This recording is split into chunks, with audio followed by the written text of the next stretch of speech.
Welcome to More Than Mindset, the only podcast that bridges the gap between spirituality and success.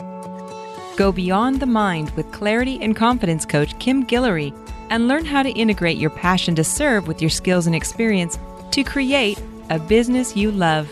Let's get started. Hello, and welcome back to the More Than Mindset show. I have a guest for you today. Her name is Monique, and we are talking about demystifying trauma. Monique contacted me and she's like, oh my God, we've got to talk about this. It's driving me crazy. And this is something that is really true to my heart and like to my path, my business, to my everything is how we talk about trauma, how we tell our story. What is the difference between trauma dumping and sharing? How to use your story, your past, your experiences in a way that helps other people without you actually staying in the victim mode. So Monique wanted to have a conversation about this. And as always, she is one of my integrative coaches, and they always have a space here on the platform and on the podcast. So I'm always a yes when they ask. Hey, Monique.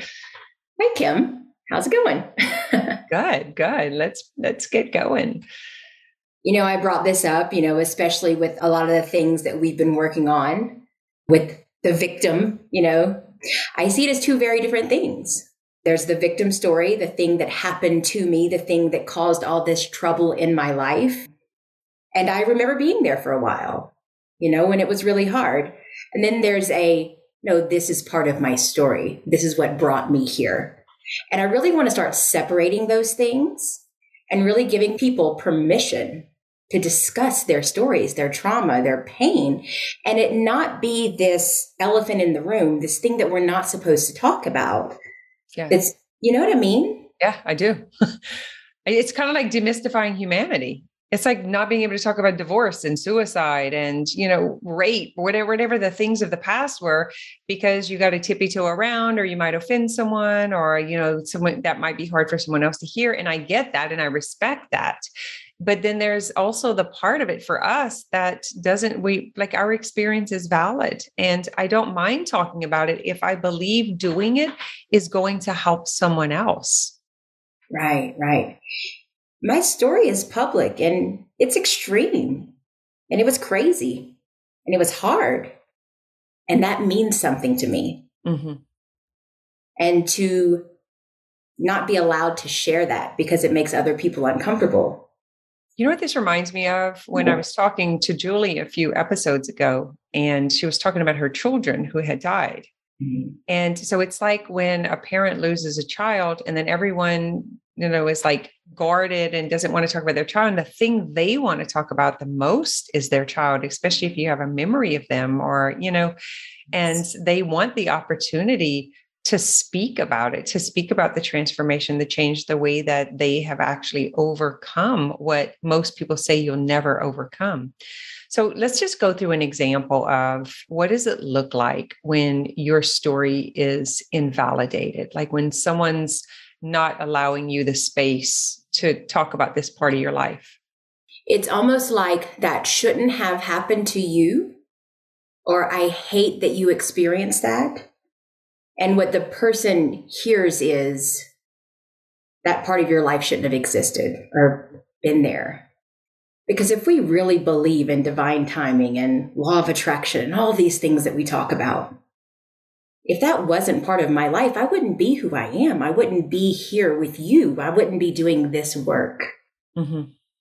And I have to have gratitude in that part of my life that brought me here. It made me who I am. And to take that away takes away who I am as an individual. And mind you, we've been told who to be our whole life. So you're putting me into another box and labeling me. That's the way it looks. That's the way it feels like to you, you're saying? Yeah. And so is this happening like in your business world when you're talking about, because this is what you help, let's just clear that up first, because you help clients overcome chronic pain, which are brought on from subconscious, emotional, unresolved trauma, those sorts of things. So you're saying that in your line of business, this is something you talk about on a regular basis. You don't have shame about it, but you've been told that you need to not talk about it, or that it's not valid anymore, that it doesn't matter anymore. And you feel like, no, actually me talking about it gives someone else permission to talk about it for themselves and to experience what really happened in their own life. Is that what you're saying? Yes. Because if they don't have permission to validate their experiences and really discuss it with safety, then it just gets pushed back into the body and it's going to surface somewhere else and create more pain. And we're trying to undo those patterns, those ways, those things that we can't talk about, those shameful moments, even with grief and trauma and abuse, rape, all these things, these hard topics that people are really, really afraid to dive into because they don't want to push buttons or activate triggers. I get that. I really do.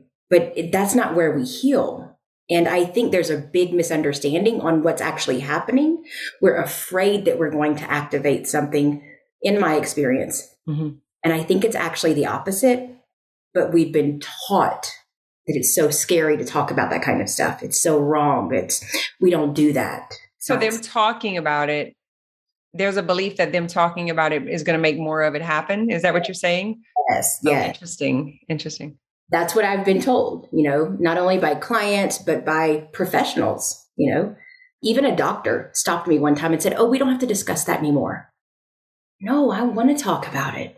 I want to talk about it because it validates someone else's experience. That's completely different than I want to talk about it and I'm trauma dumping all over you. Right. Got it. I want to give you a safe space to tell me what went on and not feel the shame that comes along with that story. Or to feel the shame, like to feel it, because that's what exposes it, right? Yeah. But you're saying not the shame of not being able to say it. Right. Like the shame of I'm not supposed to talk about these things, that type of shame. What's coming up for me is I'm thinking about money. This was an assignment I did in a leadership training and sales workshop. And it was like, you have to ask two people how much money they make tonight and report back. It's like, what? People are like, that is impolite. That's none of your business. I'm not telling you that. Why do you want to know that? And this huge limiting belief came out around that, like doing that exercise. So this is the first thing that came to my mind is like, we've been taught that we shouldn't talk about money. Like, why? I want to know why. Why can't we talk about money? Why can't we talk about that rape? Why can't we talk about that suicide attempt? Why can't we talk about the house fire? Because I remember this, it goes from one extreme to the other, right? We always have the pendulum swinging here and here. And after the house burnt and we threw the kids out and my kids all made it. Yes, thank God, we are grateful. But we had no freaking clothes or food or money. Like we did not feel that grateful. We had no home. We had no roof over our house and we couldn't find a place to sleep. Like it was a big deal. And they just kept telling me how lucky I was, how fortunate I was. And I'm like, wanted to stick everyone the finger. I was so mad at them. I was like, oh yeah, well, this is great. Good luck, And so it's kind of like one end or the other. Either they're completely indulged and feeling sorry for you and it's the worst thing ever. And they just keep that story going, or they try to lighten it up and, oh, now you get to go to heaven because that happened. I'm like, is there a middle ground here? Can this just be the crap that happens and it happens for you to grow into the next phase of who you're going to become? Yeah, there's a middle ground right here with us. This is what we do. We allow that space. And, I guess I've been in this world for so long where we're just open and vulnerable and we ride around on the back of the RV naked. We do all the things, right? Down Main Street, homecoming parade, 20-year reunion. We get really specific about as shameful as it can get. So we're putting ourselves out there and processing these things, and then I go out in the world and it looks very different and it's not quite as safe and it's not quite as accepted and it's not quite as open. And, I really want to be part of that group that normalizes this stuff. Trauma, we've all experienced trauma, big T, little t, it doesn't matter, and we're afraid to share because someone else's may be bigger than ours, or we may shock somebody or offend somebody. And to the mind, that's valid. But in the world, we can heal these things and move through it. And let's talk about that first, Monique. So can you talk about big T, little t? Let's just start with demystifying trauma itself. what is trauma? I have my own take on it. You have your own take on it. We've done plenty of work together. I know we both agree. How would you say it to someone, like the difference between big T and little t, the difference between just trauma and incidences? Because you work with clients day in and day out on this. What is their interpretation, and what would you like to clarify for the public? Most people believe that trauma is this big thing that happens, the house fire, the rape, the death of the family member, like something that's shocking in the moment. And PTSD and shock trauma are real. That is a certain type of trauma. There's several different ones that I work with. But to me, trauma is the person being left alone without the tools or devices or support to process the information that just happened. Think about a kid that got bullied on the playground or something, and the teacher says, oh, just ignore them, right? And the kid runs off, and then they go home that night, and then they sit in the room all night long, and they don't tell their parents, and they don't tell their siblings, and they don't tell anybody, and they're left there without a developed prefrontal cortex, trying to process information that they can't logically understand, and not understanding the emotions that are coming attached to these thoughts. And then these imprints are made, these samskaras are formed, these wounds are there. That to me is trauma. Not necessarily the thing that happened, but being left alone to process without the proper tools or understanding or support in general, Yeah. I think so much could be changed if there was that connection of, hey, I see you and it's okay to feel this. So they think it's this big dramatic thing. My dad left, my parents got divorced, and what you're saying, it was actually something happened and they were left alone without the tools to know what to do, which is very much the way I say it is trauma is just a disconnection from safety. At some point in time, there was a moment where you weren't certain what to do. And there was a response, a visceral response, emotional response, because we're emotional beings, right? And if you were able to say this in front of 5,000 people who are coming from a variety of backgrounds, how would you give them permission to validate it? Or what would you like them to hear? What would be the message that you want to express in order to create an invitation, right? Or an opening for them to know that they can talk about it, or that they're not alone, or maybe it was just misinformation. What would you? I think it would literally just be, you're not alone. We all have experienced some sort of trauma in our lifetime. And the more that we are open to discussing and allowing the person across from us to say what they have to say and not try to shut them down or hug them or hand them the Kleenex or any of the things, not stop them, but really let them have that safe space to express what's going on, we could heal so many things. Mm-hmm. But when we're not given that space, it's almost as if that didn't matter or it wasn't that big of a deal. That's the other end of it, right? It wasn't that big of a deal. It's okay. I don't want to talk about it. Right. I get, this, the people pleasing part of it you get upset because they shut you down, tell you that you shouldn't talk about it, and invalidate it.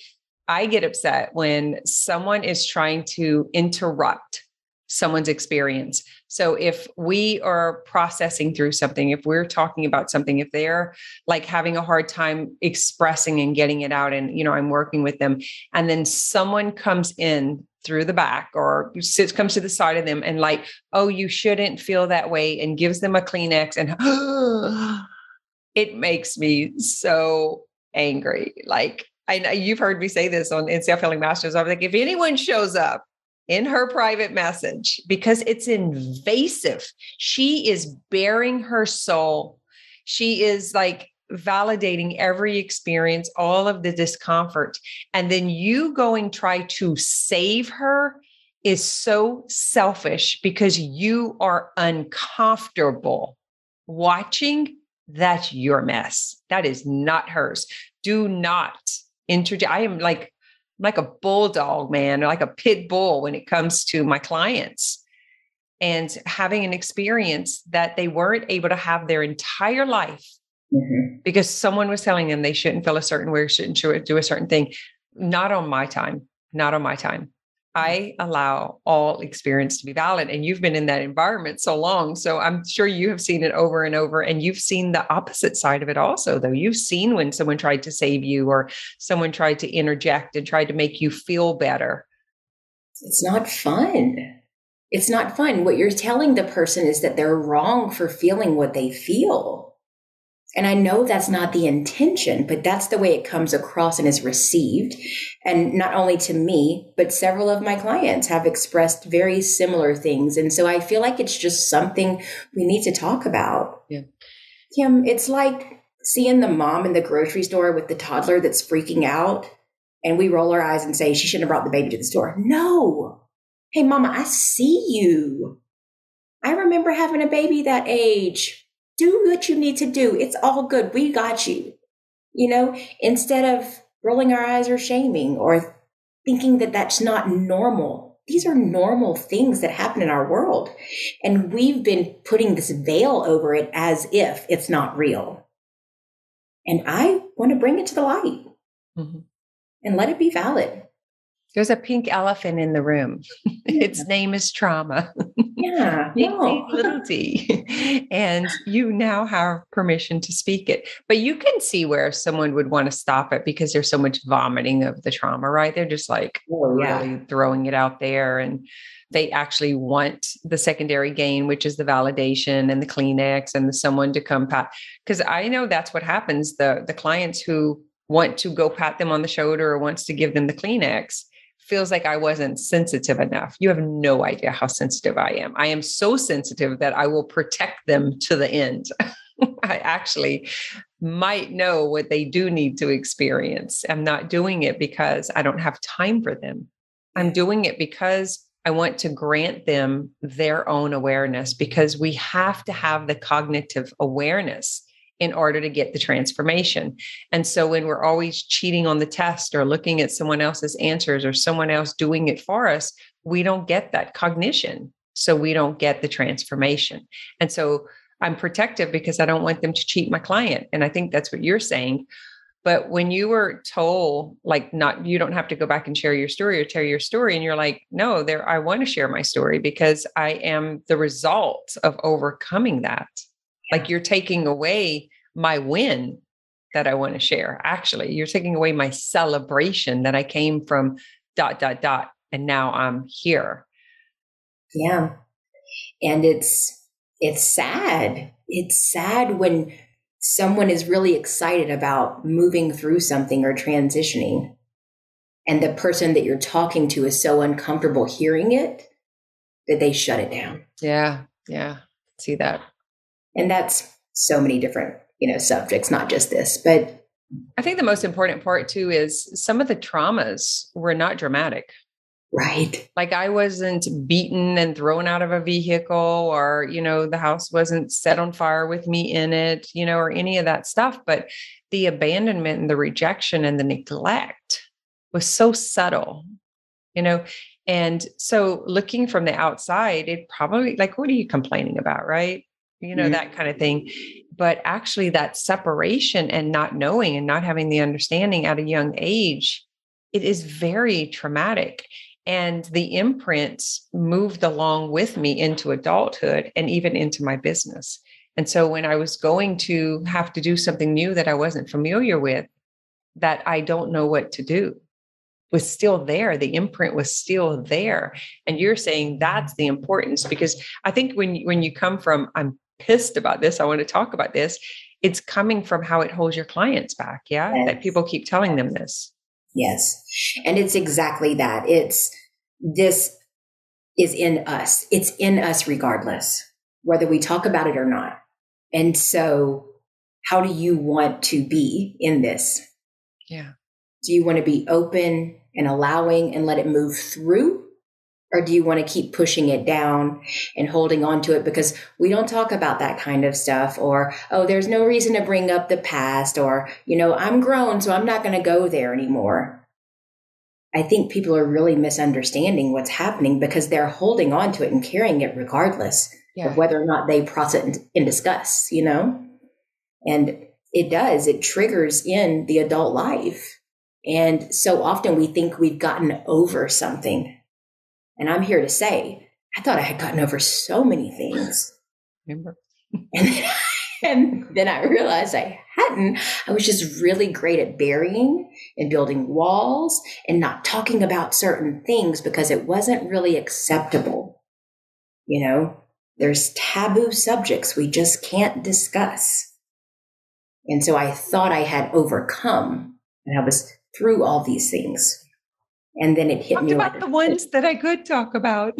Yeah. I think it needs to be allowed. Yeah. How do you see that playing out? Like, how could that play out in a way that would serve and not re-trigger or traumatize someone else? You know what I'm saying? Like, not that we're responsible for all of that, because I believe that whatever we see is just a catalyst for us to get it. But there are people who are not in the awareness yet. And so I'm wondering if maybe like the doctor was trying to protect that person kind of thing.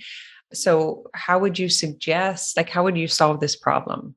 The elephant in the room, what would it look like? Is it just more conversations about it? Is it more understanding, better information instead of misinformation? I think just having that honest vulnerability with another person and saying, I see you, I hear you, and you have a safe space to say this, and I'm not going to judge you. I'm not going to shut my door and kick you out of the house when you say it. I'm not going to roll my eyes or be in shock. But instead, I really want to understand what they experience. So it might just look like, wow, I can't even imagine that, you know, and just having a conversation that's really letting them express. Very similar to the grieving person that I was, you know, when I was dealing with a lot of loss and family things, and everybody was just so sorry for my loss. They were sorry I had lost my dad. They were sorry I had lost this. And then I had to like, oh, thank you for your concern. Yeah. That didn't feel right. It didn't feel right for me. I wanted somebody to say, oh my God, this is awful and it sucks. Are you okay? Shit. You know, like I wanted that. Yeah. Nobody could give me that. They just kept saying, oh, are you okay? Are you okay? I'm wondering if it's because the majority are not in awareness and they do believe that they are responsible for someone else's feelings. And so when you think about, you see what I'm saying? Like, I'm curious if that's where most of it. So when you're in the land of awareness, and of course, we're not completely 100% aware, right? We might not be human anymore. So because I think about when someone dies, like say it's a child, and then we're such selfish people, right? All of us. And they're so, oh my God, what would this be like if it were me? And then they start carrying the grief as if it was them. And then they come to the mother at the funeral and then they vomit this terrible feeling that, of course, you don't know how to handle it, boo. It's not you. You have the grace to handle what's happening to you, not what's happening to someone else. You know? Yeah. And so you'll see the person who's grieving at the funeral caretaking the emotional immature person. They come in and make a scene and take the show, and everyone has to cater to them. There's a secondary gain there. They need attention. They need focus and attention. It's not even their child, right? It's their inability to cope with their emotions. And so they think that they're coping with someone else's emotions, but they're not. They're coping with their own because they've selfishly put themselves in the position and then couldn't handle what they would do.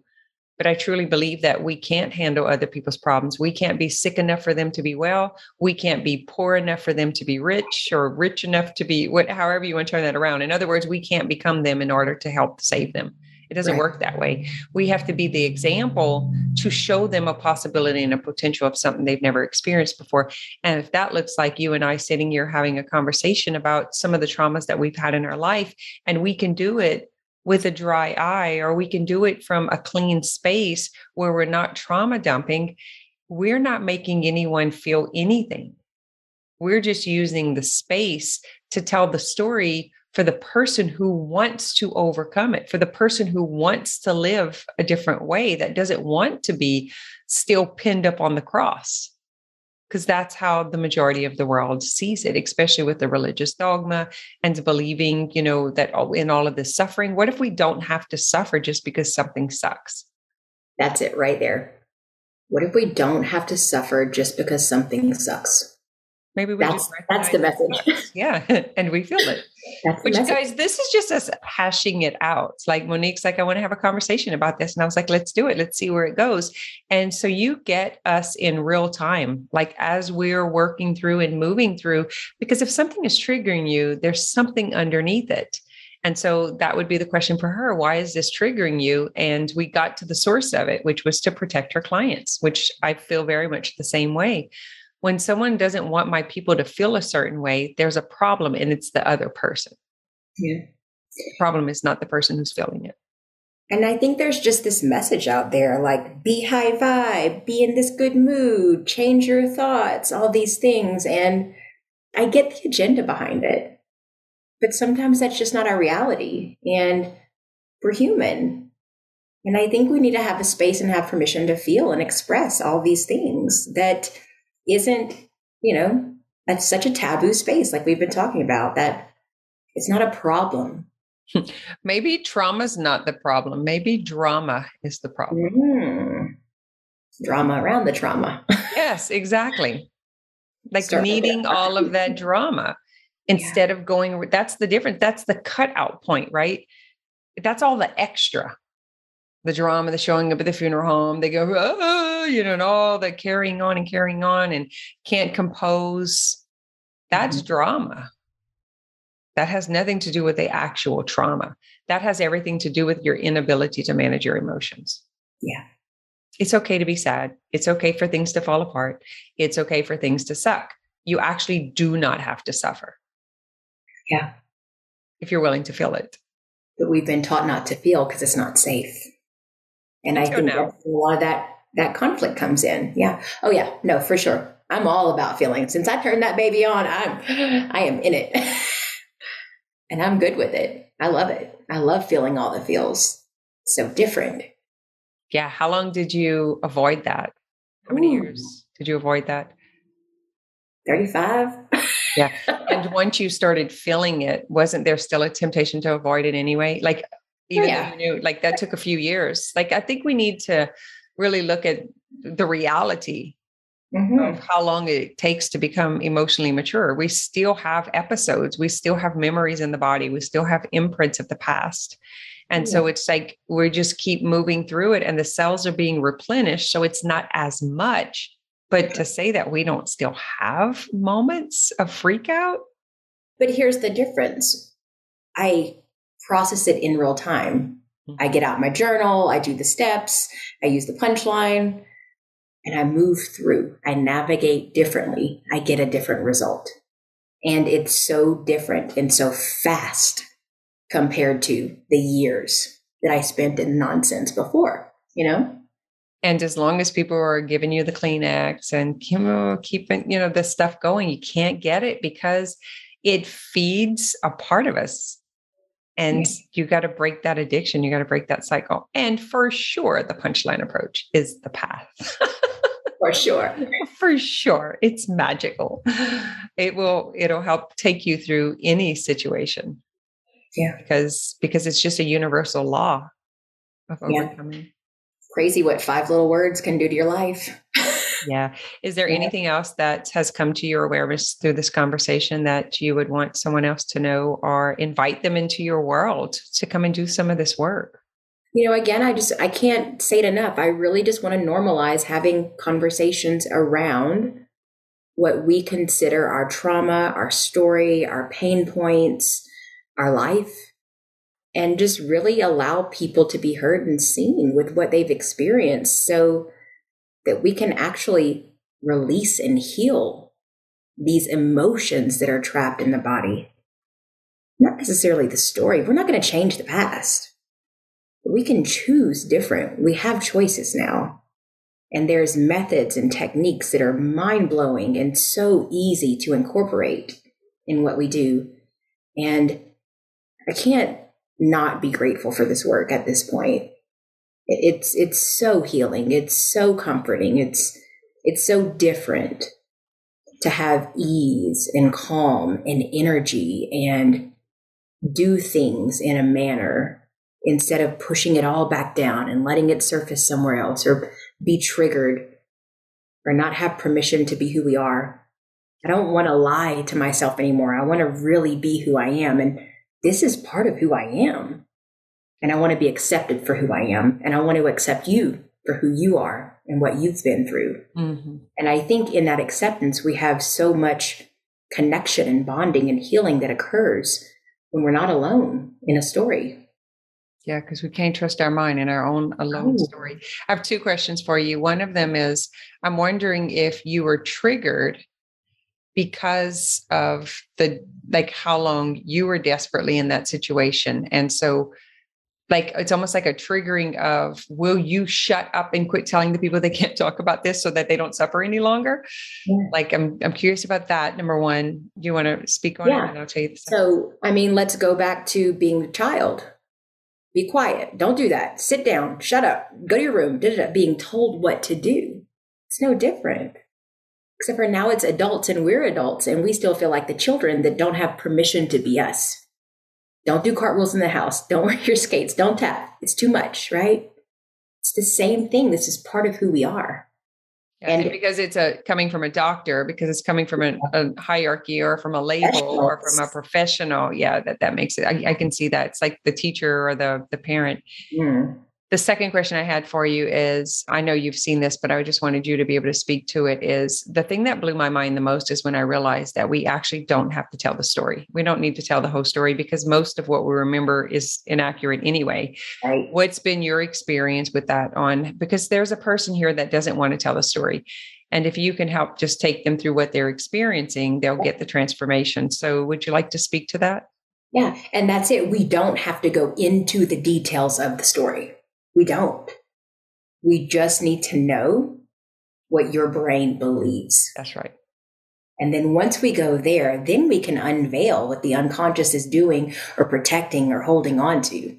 Yeah. We're not therapists. The trauma. No. We don't repeat. There are very gentle, compassionate, easy ways to get to this space that we're not going to throw you off the edge of the cliff with. I'm not going to shock you. We've had enough of that in our life. Yeah. There's a gentleness that can be unraveled in this.